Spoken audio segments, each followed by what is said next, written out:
Sir বৃদ্ধ বয়স যখন আসতে থাকে তখন তো অনেক ধরনের সমস্যাগুলো গ্রো করতে থাকে, জি। লাইক হাঁটু ব্যথা বা ঘাড়ে ব্যথা বা কোমরে ব্যথা, এই ধরনের যে ব্যথাগুলো এটা যদি আমরা কমাতে চাই প্রথম থেকে, তাহলে আসলে কি ধরনের স্টেপ আমাদের নেওয়া উচিত? ধন্যবাদ। খুবই গুরুত্বপূর্ণ বিষয়। আসলে আমরা সবসময় মুখে বলি যে prevention is better than cure, but জি। আমরা বাস্তব জীবনে সেটার প্রতিফলনটা ঘটতে দেখি না। তো যে কারণে আমরা যদি আর্লি স্টেজে, যেমন আমরা এখন আমার বয়স হয়তো ধরে নেন যে 45 বা 50, আমি যদি এখন থেকে প্রস্তুতি নিই যে আমার 65 বা 70 হলে আমি কি করব, সেক্ষেত্রে আমরা কয়েকটা জিনিসকে প্রাধান্য দিতে বলি। একটা হলো শারীরিক ওজনটাকে নিয়ন্ত্রণে রাখা। দ্বিতীয়ত যে ডিজিজগুলো যদি থেকেই যায়, আমার যে ডায়াবেটিস আছে, উচ্চ রক্তচাপ আছে, ডিসলিপিডেমিয়া আছে, তাহলে ওইগুলোকে নিয়ন্ত্রণে রাখার চেষ্টা করা।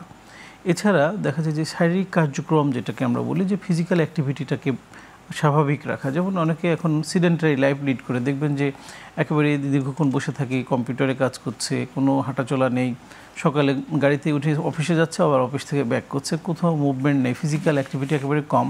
এই ধরনের সিডেন্টারি লাইফ লিডিং কারণে তার কিন্তু ওই কোমরবিডিটি যে ডিজিজগুলো, নন কমিউনিকেবল ডিজিজগুলো বেড়ে যাচ্ছে।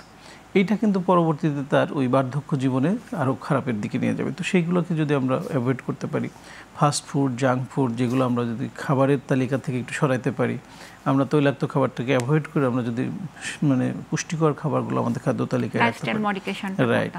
ইভেন আরেকটা জিনিস আপনি দেখে থাকবেন যে বর্তমান সময়ে আমরা নগরায়নের ফলে আমাদের রোদে যাওয়ার যে প্রবণতা, সান এক্সপোজারটা খুব কম, যার কারণে ক্যালসিয়াম এবং ভিটামিন ডি অ্যাবজর্পশনটা আমাদের প্রপারলি হচ্ছে না।